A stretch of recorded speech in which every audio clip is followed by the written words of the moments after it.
Most beginner freelancers, including myself, struggle with the question of where do I get my first clients? Well, in this video, I'm gonna go ahead and share some of my advice on how I would do this if I was starting out as a freelancer. I go ahead and share 5 different powerful techniques. Let's lock in, get some value, and jump straight into it. But here are some of my suggestions. And especially if you're a beginner, I would go for something called the low-hanging fruits. If you look at an apple tree, we can pick the apples. That's the goal, right? To pick the apples to get the profit. But I think some apples may be really high up in the tree, very hard to get, essentially. In an analogy, this is saying the apples on top of the tree are the high-end clients, and then the apple on the bottom are like low-hanging fruits, very easy to get. People that already like you, that already trust you, that already know that your expertise. For example, do you know anyone in your network? Because we all have network. Your friends, your family, your workmates/colleagues, your acquaintances, your social media followers. They already know you, they already like you, you know what I mean? So perhaps you're selling a website for the first time and you do kind of have the experience, but you don't really have enough experience in order to prove yourself with a quote unquote real client. You can go to someone like your family member who runs a business and say, hey, I'll do your website for a discounted price, or I'll do your website for free in order to build my portfolio. But at the end of the day, this family member in a high level overview already trust you. They know you since you were born, right? They already like you because they're literally your family member and you probably know all their family members, you know what I mean? And they probably say, you have the expertise. I've seen you, you have the right motivations, etc. Or maybe you don't even have the expertise, but I'm willing to give you a shot. That's what I'm saying. That's low-hanging fruit. Next one is to get that real world experience, because typically in websites, you need to build a strong case study or portfolio work.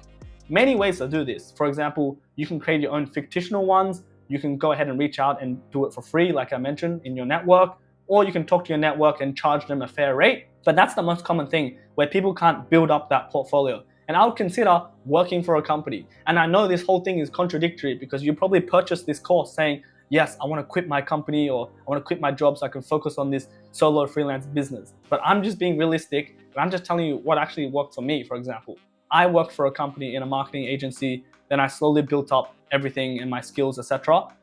Like I showed you earlier.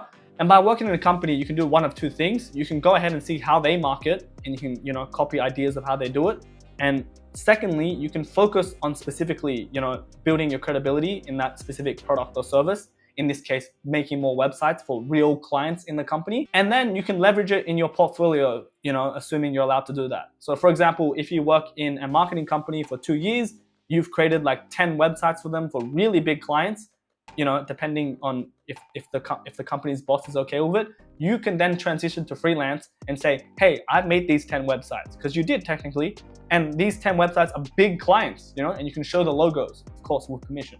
That's just some ideas. You can also create a simple portfolio website showcasing your works, results it's generated, a testimonial, and pictures of yourself to increase trust and likability. And again, when I say simple portfolio, I mean just a 1-page landing page, straight to the point. You don't need to invest all your time in making a multi website with like 10 different links, you know what I mean? It's just an example, because we always have to factor in our time, as you can see in the bottom left, which we'll be talking about in the next pillars. And if you're gonna go for online marketing, which you most likely are because you're selling a digital service, which is Webflow or websites, you want to essentially market yourself. I think the biggest mistake is people not showing their face, right? Perhaps you're shy, like I was definitely shy. Me doing these videos right now, I still have some sort of like level of shyness, but I've done it so much that I have the confidence to do it because of that track record. But essentially, this is a very common thing I see a lot of people do or don't do, that if they do, it will increase essentially your trust and likability. Because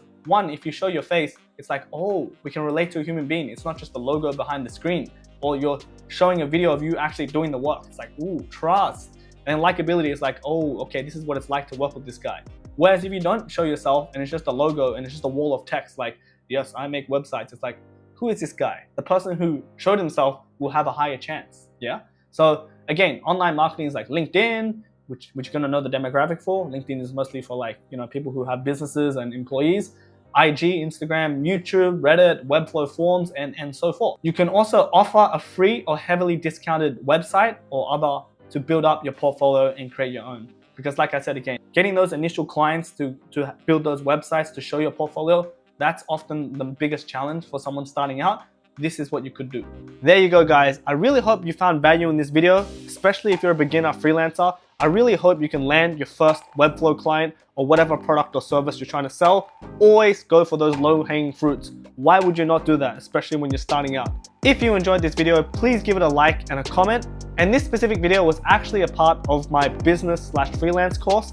I actually cover 5 different pillars in business. This specific pillar was marketing, and in this video I specifically talk about how to market yourself in order to get clients. If you found it very interesting, check out my description. I'll leave my business/freelance course there.